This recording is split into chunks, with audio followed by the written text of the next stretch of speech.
ಈ ಒಂದು ಕಾರ್ಯಕ್ರಮದಲ್ಲಿ ಕೇಂದ್ರ ಬಿಂದುಗಳಾಗಿದ್ದರಿಂದ ನಾವು ಅವರನ್ನೇ ಹೆಚ್ಚಿನಾಗಿ ನಾವು ಕಾನ್ಸಂಟ್ರೇಟ್ ಮಾಡಬೇಕಾಗ್ತದೆ. ಮಕ್ಕಳೇ, ತಮ್ಮೆಲ್ಲರೂ ಮಾತು ಗೊತ್ತಿದೆ. ಇದರಿಂದ ಭಾರತದ ಪ್ರಧಾನಮಂತ್ರಿಗಳಾದಂತಹ ಶ್ರೀಯುತ ಜವಾಹರ್ಲಾಲ್ ನೆಹರು ಅವರು ರೆಫರ್ ಮಾಡಿದ್ರು ಅಂತ ಹೇಳಿ ನಾವು ಕಡೆ ಓದಿದ್ವಿ. ಏನಂದ್ರೆ, ಇಂದಿನ ಮಕ್ಕಳೇ ಮುಂದಿನ ಪ್ರಜೆಗಳು. ಅಷ್ಟೇ ಅಲ್ಲ, ಇಂದಿನ ಮಕ್ಕಳೇ ಮುಂದಿನ ದೇಶದ ಆಸ್ತಿ. ನೀವೆಲ್ಲರೂ ಸ್ವಲ್ಪ ಪ್ರಜೆಗಳಾದಾಗ ಈ ದೇಶದ ಅಭಿವೃದ್ಧಿ ಹೊಂದುತ್ತದೆ. ಆ ಅಭಿವೃದ್ಧಿಯನ್ನು ನೋಡಲಿಕ್ಕೆ ನಾವು, ನೀವು ಮತ್ತೆ ನೆಕ್ಸ್ಟ್ ಜನರೇಷನ್ ಎಲ್ಲ ಕಾಯ್ತಾ ಇರ್ತದೆ ಅನ್ನೋದು. ಸೊ ಆ ಕಾರಣದಿಂದ ಮಕ್ಕಳೆಲ್ಲ ತಾವೇನ್ ಮಾಡಬೇಕು? ತಾವೆಲ್ಲ ಈಗ ವಿದ್ಯಾರ್ಥಿಗಳಿದ್ದೀರ. ವಿದ್ಯಾರ್ಥಿ ಜೀವನ ಸುಮ್ಮತಿಗೆ ನೀವು ಸಂತೋಷ ಪಡುವಂಥದ್ದಲ್ಲ. ಕಷ್ಟಪಟ್ಟು ಹೋಗ್ಬೇಕು, ಜ್ಞಾನಾರ್ಜನೆ ಮಾಡಬೇಕು. ನಿಮ್ಮ ಆಸೆ ಆಕಾಂಕ್ಷೆಗಳನ್ನ ಏನೇ ಇದ್ರೂ ಕೂಡ ಅದನ್ನು ಈಡೇರಿಸ್ಕೋಬೇಕು ಅಂತ ಹೇಳಿದ್ರೆ ತಾವು ವಿದ್ಯಾರ್ಥಿ ಜೀವನದಲ್ಲಿ ಕಷ್ಟಪಟ್ಟು ಹೋಗ್ಬೇಕಾಗಿದೆ. ವಿದ್ಯಾರ್ಥಿಗಳಿಗೋಸ್ಕರ ಮತ್ತೊಂದು ಮಾತಿದೆ, student life is golden life. ಅದೀಗಲ್ಲ, ಗೋಲ್ಡನ್ ಲೈಫ್ ಆಗ್ಬೇಕು ಅಂತ ಹೇಳಿದ್ರೆ ಇವಾಗ ನೀವು ಹಗಲು ರಾತ್ರಿ ದಡಿ ಬರೆಯದೆ ಕಷ್ಟಪಟ್ಟು ಓದೋದಲ್ಲ, ಇಷ್ಟಪಟ್ಟು ಓದಿದ್ರೆ ನಿಮ್ಮ ಆಸೆಗಳನ್ನ ಈಡೇರಿಸಿಕೊಂಡು ನಾಳೆ ದಿನ 10-20 ವರ್ಷದಲ್ಲಿ ನೀವು ನಂತರ ಅಧಿಕಾರಿಗಳಾಗಿ ಈ ಒಂದು ವೇದಿಕೆ ಮೇಲೆ ಆಸೀನರಾದ್ರೆ ಅವಾಗ ಲೈಫ್ ಏನಾಗ್ತದೆ? ಗೋಲ್ಡನ್ ಲೈಫ್ ಆಗ್ತದೆ. ಇಲ್ಲ ಅಂತ ಏನಾಗ್ತದೆ? ಕಷ್ಟ ಆಗ್ತದೆ. ಸೊ ತಮಗೆಲ್ಲ ಶಾಲೆಯಲ್ಲಿ ಶಿಕ್ಷಕರು ಪದೇ ಪದೇ ಒಂದು ಮಾತಾಡ್ತಿರ್ತಾರೆ, ಊಟ ಬಲ್ಲವರಿಗೆ ರೋಗವಿಲ್ಲ, ಮಾತು ಬಲ್ಲವರಿಗೆ ಜಗಳವಿಲ್ಲ. ಈಗ ನಾನು ಒಂದೇ ಮಾತಾಡ್ಕೊಡ್ತೀನಿ ನಿಮಗೆ. ಕಾನೂನು ಬಲ್ಲವರಿಗೆ ಯಾರ ಭಯವೂ ಇಲ್ಲ. ಹೇಳಿ, ಕಾನೂನು ಬಲ್ಲವರಿಗೆ ಯಾರ ಭಯವೂ ಇರಲ್ಲ. ಯಾಕೆಂತ ಹೇಳಿದ್ರೆ ನೀವು ಕಾನೂನು ತಿಳ್ಕೊಂಡಿರ್ತೀರ. ನಿಮ್ಗೆ ಕಾನೂನು ಅಂದ್ರೆ ಬೇರೆ ಏನಿಲ್ಲ. ಕೊಟ್ಬಿಟ್ಟು ಮಾಡ್ಬಿಟ್ಟು ಏನ್ ಮಾಡ್ಬೇಕು, ಏನ್ ಮಾಡಬಾರ್ದು, ಹೇಗ್ ಮಾಡ್ಬೇಕು, ಯಾವ ರೀತಿ ಮಾಡ್ಬೇಕು, ಯಾವ ರೀತಿ ಮಾಡಿದ್ರೆ ತಪ್ಪಾಗ್ತದೆ, ಏನ್ ಮಾಡಿದ್ರೆ ತಪ್ಪಾಗ್ತದೆ. ಇದೇ ಕಾನೂನು ಅಪ್ಲಿಕೇಶನ್ ಕೊಡೋದಂಥದ್ದು ಇದೆ. ಈಗ ಭಾರತೀಯ ದಂಡ ಸಮಿತಿ ಅಂತೇಳಿ ಬ್ರಿಟಿಷರ ಕಾಲದಲ್ಲಿ ಕಾನೂನು ಇತ್ತು. ಈಗ ಅದನ್ನ ಕಳೆದ 2023ನೇ ಇಸ್ವಿನಲ್ಲಿ ನಾವು ಭಾರತೀಯ ನಾಗರಿಕ ಸಮಿತಿ ಅಂತ ಹೇಳಿ ಬದಲಾಯಿಸಿಕೊಂಡಿದ್ವಿ. ಅದೇ ರೀತಿ ಕ್ರಿಮಿನಲ್ ದಂಡ ಸಮಿತಿ ಅಂತ ಇತ್ತು, ಅಪರಾಧಿ ದಂಡ ಸಮಿತಿ ಅಂತ ಹೇಳಿ ಅದನ್ನ ಭಾರತೀಯ ನಾಗರಿಕ ಸುರಕ್ಷಾ ಸಂಹಿತೆ. ಯಾರನ್ನ? ನಾಗರಿಕರನ್ನ ಸುರಕ್ಷೆ ಮಾಡುವಂತದ್ದು, ದಂಡ ಮಾಡೋದಿಲ್ಲ. ಭಾರತೀಯ ದಂಡ ಸಮಿತಿ ಹೋಯ್ತು, ಈಗ ಭಾರತೀಯ ನ್ಯಾಯ ಸಂಹಿತೆ, ಪ್ರತಿಯೊಬ್ಬರಿಗೂ ನ್ಯಾಯ ಕೊಡುವಂಥದ್ದು. ದಂಡ ಪ್ರಕ್ರಿಯೆ ಸಮಿತಿ ಹೋಯ್ತು, ಇನ್ನು ಮುಂದೆ ಇರೋದು ನಾಗರಿಕ ಸುರಕ್ಷಾ ಸಂಹಿತೆ. ಅದು ನಾಗರಿಕ, ಪ್ರತಿಯೊಬ್ಬ ನಾಗರಿಕರು ತಪ್ಪು ಮಾಡಿರೋ ಪ್ರಕಾರ ದಂಡನೆ ಇಲ್ಲ, ಅವನ ಸುರಕ್ಷೆ. ಯಾಕೆ ಅಂತ ಹೇಳಿದ್ರೆ ನಾವೆಲ್ಲ ಸಂವಿಧಾನ ಓದಿದ್ರ ಮಕ್ಕಳಮ್ಮ. ಅನುಚ್ಛೇದ 21 ಏನ್ ಹೇಳ್ತದೆ? ಯಾರು ಹೇಳ್ತೀರಾ? ಅನುಚ್ಛೇದ 21 ಭಾರತೀಯ ಸಂವಿಧಾನ ಜೀವಿಸುವ ಹಕ್ಕು ಬಗ್ಗೆ ಮಾತಾಡ್ತದೆ. ಪ್ರತಿಯೊಬ್ಬರಿಗೂ, ಪ್ರತಿಯೊಬ್ಬ ನಾಗರಿಕರಿಗೂ ಕೂಡ ಜೀವಿಸುವ ಹಕ್ಕು ಇದೆ. ಅದನ್ನು ನಮ್ಮ ಸಂವಿಧಾನ ದಯಪಾಲಿಸಿದೆ. ಅದೇ ರೀತಿ ಸಂವಿಧಾನದೊಳಗೆ ಮೂಲಭೂತ ಹಕ್ಕುಗಳು ಇದೆ, ಮೂಲಭೂತ ಕರ್ತವ್ಯಗಳು ಕೂಡ ಇದೆ. ಆ ಮೂಲಭೂತ ಹಕ್ಕುಗಳನ್ನ ಚಲಾವಣೆ ಮಾಡಿ ನಾವು ನಮ್ಮ ಕರ್ತವ್ಯಗಳನ್ನ ಚಲಾವಣೆ ಮಾಡೋದ್ರ ಜೊತೆಗೆ ನಾವು ಪ್ರತಿಯೊಬ್ಬರು ನಮಗಾಗಿ ಅಲ್ಲ, ನಮ್ಮ ದೇಶಕ್ಕೋಸ್ಕರ, ನಮ್ಮ ಸಹ ಆ ಮನುಷ್ಯರಿಗೋಸ್ಕರ ಬದುಕಬೇಕಾಗ್ತದೆ. ತಾವೆಲ್ಲ ಏನು ಇವತ್ತು ನಾನು ನನ್ನ ಸಂಸಾರ, ನನ್ನ ಹೊಲ ಜಮೀನು ಇದೇ ಆಗ್ತದೆ, ಅದು ಸ್ವಾರ್ಥ ಆಗ್ತದೆ. ಆ ಸ್ವಾರ್ಥನ ಬಿಟ್ಟು ನಾನು ಸಮಾಜಕ್ಕೋಸ್ಕರ ಬದುಕಬೇಕು. ಸಮಾಜ ಅಂದ್ರೆ ನೀವೆಲ್ಲರೂ ಸೇರಿ ಸಮಾಜ. ಸೊ ಪ್ರತಿಯೊಬ್ಬರ ಜೀವಿಸುವ ಹಕ್ಕು ಇನ್ನೊಬ್ಬರ ಜೀವಿಸುವ ಹಕ್ಕಿನ ನಿಬಂಧನೆಗಳಿಗೆ ಒಳಪಟ್ಟಿದೆ. ನಿಮ್ಗೆ ಸಂವಿಧಾನ ಪ್ರತಿಯೊಬ್ಬ ನಾಗರಿಕರಿಗೂ ಹಕ್ಕು ಕರ್ತವ್ಯಗಳು ಕೊಟ್ಟಿದೆಯೋ ಅದೇ ರೀತಿ ಸಹ ಮನುಷ್ಯರಿಗೆ ಬಂದ್ರೆ ನಮ್ಮ ಯಾರು ನಾಗರಿಕ ಇರ್ತಾರೆ ಅವರು ಕೂಡ ಅದೇ ರೀತಿ ಹಕ್ಕುಗಳನ್ನ ಕೊಟ್ಟಿದೆ. ಹಾಗಾಗಿ ನಾವು ನಮ್ಮ ಹಕ್ಕುಗಳನ್ನ ಚಲಾಯಿಸುವಾಗ ಬೇರೊಬ್ಬರ ಹಕ್ಕು ಕರ್ತವ್ಯಗಳಿಗೆ ಧಕ್ಕೆ ತರದಂತೆ ಹಕ್ಕುಗಳನ್ನ ಚಲಾವಣೆ ಮಾಡಬೇಕಾಗ್ತದೆ. ಇಲ್ಲ ಅಂತ ಹೇಳಿದ್ರೆ ಇನ್ಫ್ರಿಂಜ್ಮೆಂಟ್ ಆಫ್ ಅದರ್ ರೈಟ್ಸ್, ಬೇರೆಯವರ ಹಕ್ಕುಗಳಿಗೆ ಉಲ್ಲಂಘನೆ ಆಗ್ತದೆ. ಆ ಬೇರೆಯವರ ಹಕ್ಕುಗಳನ್ನ ಉಲ್ಲಂಘನೆ ಮಾಡುವಂತದ್ದೇ ಅಪರಾಧ ಆಗ್ತದೆ ಅನ್ನುವಂಥದ್ದು ಅರ್ಥ ಆಗಿದೆ. ಈಗ ನಾನು ಶಿಕ್ಷಣವನ್ನ ಪೂರೈಸೋದ್ರಿಂದ ಈ ಪ್ರೀತಿ ಪ್ರೇಮ ಇದೆಲ್ಲ ನನಗೆ ಬೇಡ. ನಿಮ್ಗೆ ನಾವು ಎಲ್ಲಿ ತನಕ ಓದಿಸ್ತೀವಪ್ಪ? ಇವಾಗ ನಾನು ಹೇಳಿದೆ ಸಂವಿಧಾನ ಪ್ರಕಾರ 14 ವರ್ಷ ತನಕ ನಾವು ಕಂಪಲ್ಸರಿ ಓದಿಸ್ತೀವಿ. 14 ವರ್ಷ ಆದ್ಮೇಲೆ ಕಂಪಲ್ಸರಿ ಎಜುಕೇಶನ್ ಇಲ್ಲ, ಇಟ್ ಬಿಕಮ್ಸ್ ಆಪ್ಷನಲ್. ನೀವು ಆಯ್ಕೆ ಆಗುತ್ತೆ. ನೀವು ಆನಂತರ ಈಗ 14 ವರ್ಷ ಅಂದ್ರೆ ಏನು ಅಮ್ಮಮ್ಮ ಅಂದ್ರೆ ನೀವು SLC ಬರ್ತೀರ.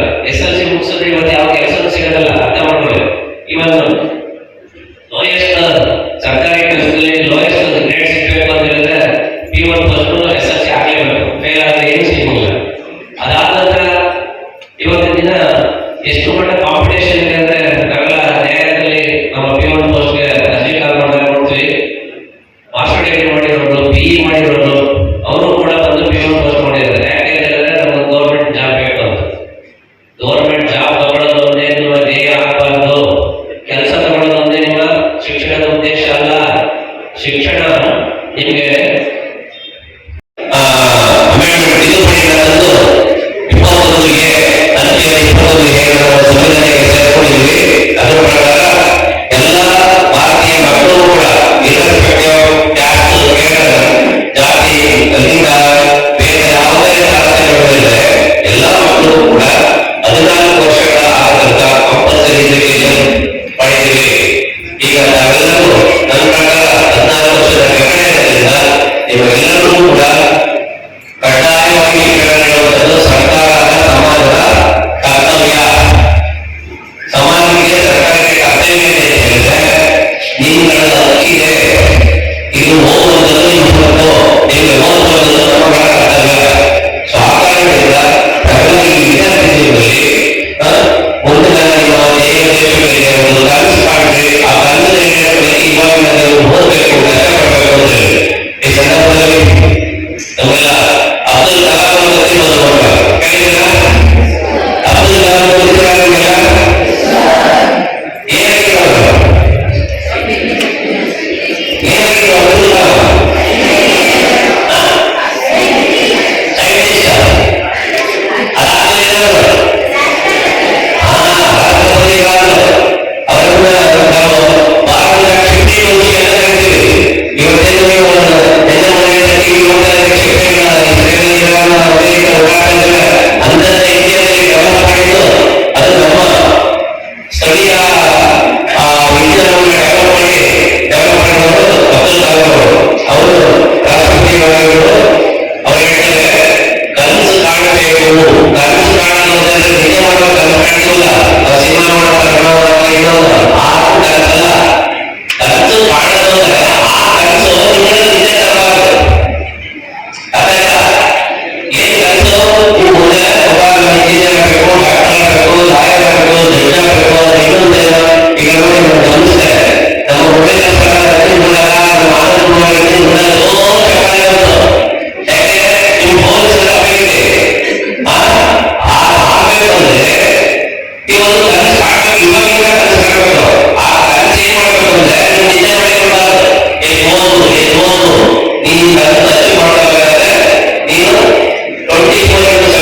ಸತತವಾಗಿ ಪರಿಶ್ರಮ ಅಧ್ಯಯನ ಮಾಡಬೇಕು, ಓದು ಅದನ್ನ ಟ್ರೈನ್ ಮಾಡಾಕತ್ತೀವಿ. ಆಯ್ತಾ? ಆ ರೀತಿ ನೀವು ಹೋಗ್ಬೇಕು. ಈ ಬಾಲ್ಯ ವಿವಾಹ ಕಾಯ್ದೆ ಅಂತ ಹೇಳಿದ್ರೆ ನಮ್ಮ ಸಂವಿಧಾನದ ಅಡಿಯಲ್ಲಿ ಈ ಬಾಲ್ಯ ವಿವಾಹ ಕಾಯ್ದೆ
18 ವರ್ಷದ ಒಳಗೆ ಇರ್ತಕ್ಕಂಥ ಹೆಣ್ಣಿರ್ಬೋದು ಗಂಡಿರ್ಬೋದು ಅವ್ರ ಮೇಲೆ ಆಗ್ತಕ್ಕಂಥ ಲೈಂಗಿಕ ದೌರ್ಜನ್ಯ ತಡೆಗೋಸ್ಕರ ಈ ಒಂದು ಕಾಯ್ದೆ ಬಂದಿರೋದು. ಯಾಕೆ ಇಷ್ಟು ಪ್ರಕರಣಗಳು ಜಾಸ್ತಿ ಆಗ್ತಿದೆ ಅಂತಂದ್ರೆ ಮಕ್ಕಳುಗಳು ಟೀನೇಜ್ ಆಗಿರ್ತಾರೆ, ಅವ್ರಿಗೆ ನಾನು ಪ್ರತಿ ಶಾಲೆಗೆ ಹೋಗಿ ಆಕ್ಟ್ ಬಗ್ಗೆ ಕೇಳಿದಾಗ ಪ್ರತಿಯೊಂದು ವಿಚಾರನೂ ಮಕ್ಕಳಿಗೆ ಗೊತ್ತಿರುತ್ತೆ. ಆದ್ರೂ ಕೂಡ ಪೋಕ್ಸ್ ಆಕ್ಟ್ ಕಡಿಮೆ ಆಗ್ತಾ ಇಲ್ಲ. ಅವ್ರು ಲವ್ ಮಾಡಿ ಓಡೋದಂತ ಪ್ರಕರಣಗಳು ಕಡಿಮೆ ಆಗ್ತಾ ಇಲ್ಲ, ದಿನ ದಿನ ಜಾಸ್ತಿ ಆಗ್ತದೆ. ಒಂದು ವಿಚಾರ ಹೇಳ್ತೀನಿ, ಪೋಕ್ಸ್ ಆಕ್ಟ್ ಅಂತಂದ್ರೆ ಯಾವುದೋ ಒಬ್ಬ ಮೂರನೇ ವ್ಯಕ್ತಿ ಬಂದು ಲವ್ ಮಾಡೋ ಓಡೋದ ಅಥವಾ ಲೈಂಗಿಕ ಕೊಡೋದಕ್ಕಿಂತ ಹೆಚ್ಚಾಗಿ ಇತ್ತೀಚಿನ ದಿನಗಳಲ್ಲಿ ಜಾಸ್ತಿ ಆಗ್ತಿರೋದು ಮನೆಯಲ್ಲಿ ನಡೀತಕ್ಕಂಥ ದೌರ್ಜನ್ಯಗಳು. ತುಂಬಾ ಪ್ರಕರಣಗಳು ಮನೆ ಒಳಗಡೆ ಇರ್ತಕ್ಕಂಥ ಸದಸ್ಯರಿಂದಲೇ ಮಕ್ಕಳುಗಳು ಲೈಂಗಿಕ ದೌರ್ಜನ್ಯಕ್ಕೆ ಒಳಗಾಗಿದ್ದಾರೆ. ಇದು ಹೆಚ್ಚಿನ ಪ್ರಕರಣಗಳು ನಾನು ಕಂಡ ಮಟ್ಟಿಗೆ. ಸೊ ದಯಮಾಡಿ ಪೋಷಕರು ಮೊದಲು ತಮ್ಮ ಮಕ್ಕಳುಗಳ ಬಗ್ಗೆ ಗಮನ ಹರಿಸಿ. ಇನ್ನೊಂದು ಚಿಕ್ಕಬಳ್ಳಾಪುರ ಜಿಲ್ಲೆಯಲ್ಲಿ ಅಂದರೆ ಎಲ್ಲ ಜಿಲ್ಲೆಯಲ್ಲೂ ಸಾಮಾನ್ಯವಾಗಿ ಜಾಸ್ತಿ ಆಗ್ತಿದೆ. ಹಾಗೆ ಸಾಹೇಬ್ ಹೇಳ್ದಂಗೆ ಮೊದಲು ಹಾಸ್ಪಿಟಲ್ ಹೋದಾಗಲೇ ಗೊತ್ತಾಗೋದು ತನ್ನ ಮಗಳು ಗರ್ಭಿಣಿ ಆಗಿದ್ದಾಳೆ ಅಂತ. ಒಂದು ಮಗಳನ್ನ ಏನೋ ಹೊಟ್ಟೆ ನೋವು ಅಂತ ಕರ್ಕೊಂಡು ಹೋದಾಗ ಅಲ್ಲಿ ಡೆಲಿವರಿ ಆಗಿರುತ್ತೆ. ಆಗ ತಾಯಿಗೆ ನನ್ನ ಮಗಳು ಪ್ರೆಗ್ನೆಂಟ್ ಅಂತ ಗೊತ್ತಾಗುತ್ತೆ. ಅಂದ್ರೆ ಎಷ್ಟು ಮಟ್ಟಿಗೆ ತಮ್ಮ ಮಕ್ಕಳ ಮೇಲೆ ತಾವು ನಿಗಾ ವಹಿಸ್ತಾ ಇದ್ದೀರಿ ಅನ್ನೋದನ್ನ ಮೊದಲು ತಿಳ್ಕೊಬೇಕಾಗುತ್ತೆ. ತುಂಬಾ ಪ್ರಕರಣಗಳು ಈಗ ಮೊನ್ನೆ ರೀಸೆಂಟ್ ಆಗಿ ಗೊತ್ತಾಗಿದೆ. 6ನೇ ಕ್ಲಾಸ್ ಹುಡುಗಿ 9 ತಿಂಗಳು ಪ್ರೆಗ್ನೆಂಟ್, ಹಾಸ್ಪಿಟಲ್ ಹೋದಾಗ ಡೆಲಿವರಿ ಆದಾಗ ಗೊತ್ತಾಗಿದೆ ಅವರಿಗೆ ಪ್ರೆಗ್ನೆಂಟ್. ಸೊ ದಯಮಾಡಿ ಪೋಷಕರು ತಮ್ಮ ಜವಾಬ್ದಾರಿ ಇದು, ದಯಮಾಡಿ ಗಮನ ಹರಿಸಿ. ಯಾಕೆ ಇಷ್ಟು ಪ್ರಕರಣಗಳಾಗ್ತಿದೆ ಅಂದ್ರೆ ಎಲ್ಲ ಒಂದು ಕಡೆ ನಿಮ್ಮ ನಿರ್ಲಕ್ಷ್ಯ ಕೂಡ ಒಂದು ಕಾರಣ ಆಗಿದೆ. ಸೊ ನೀವು ಸ್ವಲ್ಪ ಅಬ್ಸರ್ವ್ ಮಾಡಿ, ಮಗುನ ಹಿಡಿತದಲ್ಲಿ ತಗೊಂಡಿದ್ರೆ ಈ ರೀತಿ ಆಗ್ಲಿಕ್ಕೆ ನಾವು ಸ್ವಲ್ಪ ಮಟ್ಟಿಗೆ.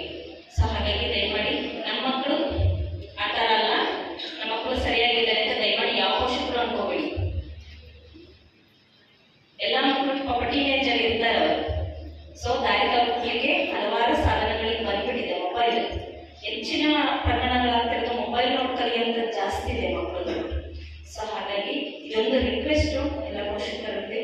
ಮತ್ತೆ ದಯಮಾಡಿ ಟೀಚರ್ಸ್ಗಳು ಏನಾದರೂ ಕಂಪ್ಲೇಂಟ್ ಮಾಡಿದ್ರೆ ಮಕ್ಕಳುಗಳ ಮೇಲೆ ದಯಮಾಡಿ ಟೀಚರ್ಸ್ಗಳನ್ನ ದೂರಬೇಡಿ. ಯಾಕಂತಂದ್ರೆ ನಾನು ಚಿಕ್ಕಬಳ್ಳಾಪುರ ಜಿಲ್ಲೆಯಲ್ಲಿ ಹೇಳಿದ್ದೀನಿ, ಪ್ರತಿ ಟೀಚರ್ಸ್ಗಳು ಮಹಿಳಾ ಟೀಚರ್ಸ್ಗಳು ಪ್ರತಿ ಹುಡುಗಿರ ಮೇಲೂ ಕಂಡಿಡಬೇಕು ಅಂತ. ಯಾಕಂತಂದ್ರೆ ಅವ್ರಿಗೆ ಗೊತ್ತಾಗುತ್ತೆ ಇವತ್ತಿದ್ದ ಹಾವಭಾವ ಇನ್ನಿದ್ದ ನೆಕ್ಸ್ಟ್ ಡೇ ಅವ್ರದ್ದೊಂದು ಹೇರ್ ಸ್ಟೈಲ್ ಚೇಂಜ್ ಆದ್ರೂ ಕೂಡ ಟೀಚರ್ಸ್ಗಳಿಗೆ ಗೊತ್ತಾಗುತ್ತೆ, ಅವ್ರ ನಡೆ ನುಡಿನೂ ಗೊತ್ತಾಗುತ್ತೆ. ಹಾಗಾಗಿ ಎಲ್ಲೋ ಅವ್ರು ದಾರಿ ತಪ್ತಾ ಇದ್ದಾರೆ ಅನ್ನೋದನ್ನ ಐಡೆಂಟಿಫೈ ಮಾಡಿ ಅಲ್ಲೇ ನಿಲ್ಲಿಸಿದ್ರೆ ಸ್ವಲ್ಪ ಮಟ್ಟಿನ ಪ್ರಕರಣಗಳು ಕಡಿಮೆ ಆಗುತ್ತೆ. ಸೊ ದಯಮಾಡಿ ಪೋಷಕರು ಇದ್ರ ಬಗ್ಗೆ ಗಮನ ಹರಿಸಿ ಅಂತ ನಾನು ಈ ಒಂದು ಸಂದರ್ಭದಲ್ಲಿ ರಿಕ್ವೆಸ್ಟ್ ಮಾಡ್ತೀನಿ. ಜೊತೆಗೆ ಮೊಬೈಲ್ನ ಬಳಕೆ ಜಾಸ್ತಿ ಆಗ್ತಾರೆ. ಎಷ್ಟೋ ರೀಲ್ಸ್ಗಳು ಪೋಷಕರೇ ಜೊತೆಲೇನೆ ಮಕ್ಕಳು ಸೇರಿಸ್ಕೊಂಡು ರೀಲ್ಸ್ಗಳು ಮಾಡ್ತಾ ಇದ್ದೀರಾ, ಶಾರ್ಟ್ ಮೂವಿಗಳನ್ನು ಮಾಡ್ತಾ ಇದ್ದೀರಾ. ಇದರಿಂದ ಏನಾಗ್ತಾ ಇದೆ, ಅವರು ಎಷ್ಟು ಇನ್ನೊಂದು ಮಾಡೋ ತಪ್ಪು ಪೇರೆಂಟ್ಸ್ಗಳಂತಂದ್ರೆ ತಾವು ರೀಲ್ಸ್ ಮಾಡ್ತೀರಾ, ವಿಡಿಯೋ ಯಾರು ಮಾಡ್ತಾ ಇರ್ತಾರೆ, ಮಕ್ಕಳ ಮೇಲೆ. ಸೊ ಇದು ಜಾಸ್ತಿ ಆಗ್ತದೆ. ಸೊ ಅವ್ರಿಗೆ ರೀಲ್ಸ್ ಮಾಡಿಸಲ್ಲ ಅಂತ ಅನ್ಬೋದು, ಬಟ್ ವಿಡಿಯೋ ಮಾಡ್ತಿರೋದು ಅವರೇ. ಸೊ ಹೀಗಾಗಿ ಇದು ಒಂದು ಪೋಷಕರ ಹೆಚ್ಚಿನ ರೀತಿಯಲ್ಲಿ ಮಾಡ್ತಿರೋಂಥ ತಪ್ಪು. ದಯಮಾಡಿ ಯಾರು ಮೊಬೈಲ್ ಬಳಕೆ ಸ್ವಲ್ಪ ಕಡಿಮೆ ಮಾಡಿ. ಈಗ ಒಂದು ರೂಲ್ಸ್ ಅನ್ನು ತರಬೇಕು ಅಂತ ಹೇಳಿದ್ದಾರೆ. ಯಾವುದೇ ರೀತಿಯ ಆನ್ಲೈನ್ ಕ್ಲಾಸಸ್ ಇರ್ಬೋದು ಅಥವಾ ವಾಟ್ಸಪ್ ಅಲ್ಲಿ ನೋಟ್ಸ್ ಶೇರ್ ಮಾಡುವಂಥದ್ದು, ಆ ಥರ ಮಾಡಿದ್ರು ಕೂಡ ಮಕ್ಕಳುಗಳು ದಾರಿ ತಪ್ಪೋ ಚಾನ್ಸಸ್ ಇದೆ. ಮೊಬೈಲ್ ಇಟ್ಕೊಂಡು ಏನೋ ನೋಡ್ತಾರೆ ಅನ್ನೋದನ್ನು ಕೂಡ ಒಂದು ವಿಚಾರ ಮೊನ್ನೆ ನಾವು ಅಕಾಡೆಮಿಕ್ ಹೋದಾಗ ಡಿಸ್ಕಸ್ ಆಗ್ತಾ ಇತ್ತು. ಸೊ ಮಕ್ಕಳುಗಳು ನಿಮ್ಮ ಜವಾಬ್ದಾರಿ, ಜೊತೆಗೆ ಸ್ಕೂಲ್ಗಳ ಜವಾಬ್ದಾರಿ ಅಂಡ್ ಟೀಚರ್ಸ್ಗಳ ಜವಾಬ್ದಾರಿನೂ ಕೂಡ. ಇದ್ರ ಜೊತೆಗೆ ನಾನು ಇನ್ನೊಂದು ವಿಚಾರನ ಹೇಳಲಿಕ್ಕೆ ಇಷ್ಟಪಡ್ತೀನಿ. ರೋಡ್ ಸೇಫ್ಟಿಗಳ ಬಗ್ಗೆ ಅದನ್ನ ಡಿವೈಸ್ ಸರ್ ಹೇಳಿದ್ರೇನೆ ಸರಿ ಅಂತ ಭಾವಿಸ್ತೀನಿ. ಯಾಕಂದ್ರೆ ಇಲ್ಲಿ ಪೊಲೀಸ್ ಅಭಿಮಾನಿಗಳು ಜಾಸ್ತಿ ಇದ್ದೀರಾ. ಆದ್ರೂ ಒಂದೆರಡು ಪಾಯಿಂಟ್ ನಾನು ಹೇಳ್ತೀನಿ. ಎಷ್ಟು ಪೇರೆಂಟ್ಸ್ಗಳು ಇತ್ತೀಚಿನ ದಿನಗಳಲ್ಲಿ ಎಲ್ಲರೂ ದೇವರು ಕೇಳಿಕೊಂಡೆ ಮಕ್ಕಳು ಪಡೆದವರು ಅಲ್ವಾ. ಸೊ ದಯಮಾಡಿ ಒಬ್ಬೊಬ್ಬರೇ ಮಕ್ಕಳು ಇರ್ತಾರೆ, ಸುಮ್ಮನೆ ಬೈಕ್ ಕೊಡ್ತೀರಾ, ಅವರು ರೋಡಲ್ಲಿ ಹೋಗೋದು ಬೀಳೋದು ತಲೆ ಕಟ್ ಮಾಡಿ ಸ್ಪಾಟ್ ಆಗೋದು ಜಾಸ್ತಿ ಆಗ್ತಾರೆ. ದಯಮಾಡಿ ಅವ್ರಿಗೆ 18 ವರ್ಷ ತುಂಬೇನೆ ಲೈಸೆನ್ಸ್ ತಗೊಳ್ತಾನೆ ಹೆಲ್ಮೆಟ್ ಹಾಕ್ತಾನೆ ಯಾರು ಕೂಡ ವೆಹಿಕಲ್ನ ಮಕ್ಕಳುಗಳಲ್ಲಿ ಕೊಡ್ಲಿಕ್ಕೆ ಹೋಗ್ಬೇಕು. ಇಲ್ಲಿರೋ ನನಗೆ ಗೊತ್ತಿರೋ ಪ್ರಕಾರ ಆಲ್ಮೋಸ್ಟ್ ಎಲ್ಲರಿಗೂ ಬೈಕ್ ಓಡಿಸ್ಲಿಕ್ಕೆ ಬರುತ್ತೆ ಅಂತ ಭಾವಿಸ್ತೀನಿ ಅಲ್ವಾ. ಬರಲ್ಲ, ಎಲ್ಲರಿಗೂ ಬರುತ್ತೆ, ಎಲ್ಲರೂ ಕಲ್ತಿದ್ದಾರೆ. ಸೊ ಇನ್ನೊಂದು ಮಾಡೋದು ಪೇರೆಂಟ್ಸ್ ಅವ್ರ ಮೇನ್ ಹಾಲು ತರಕೋ ಅಥವಾ ಗದ್ದೆಗೆ ಹೋಗ್ಲಿಕ್ಕೆ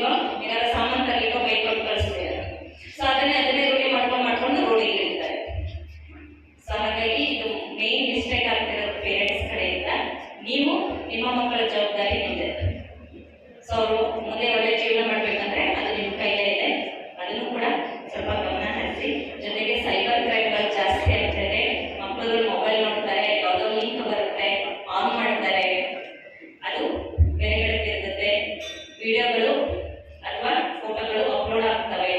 ಸೊ ಇದು ಸೈಬರ್ ಕ್ರೈಮ್, ಹೆಣ್ಮಕ್ಳು ಎಸ್ಪೆಷಲಿ ಗೊತ್ತಾಗಲ್ಲ ಅವ್ರಿಗೆ.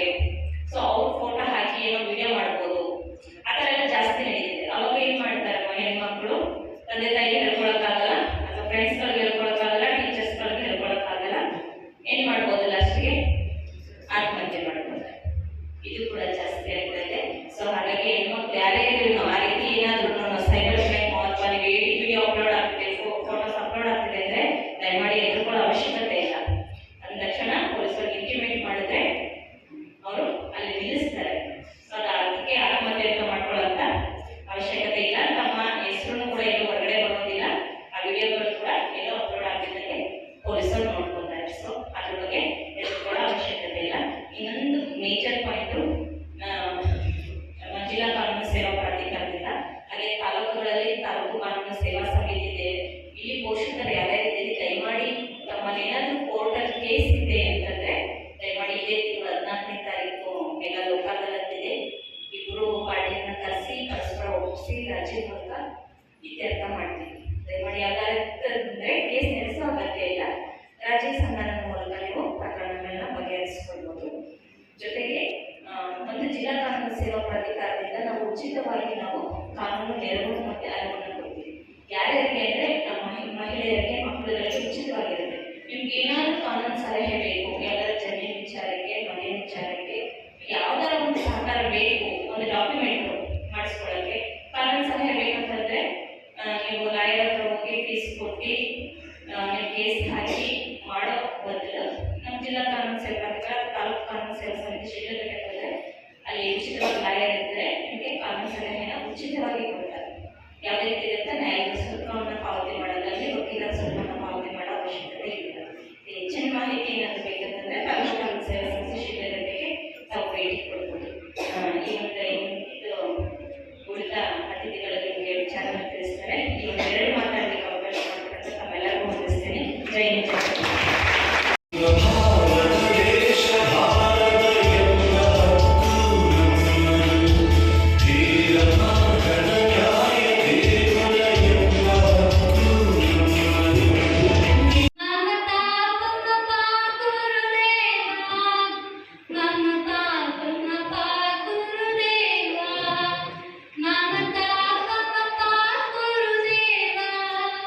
Mama, Papa,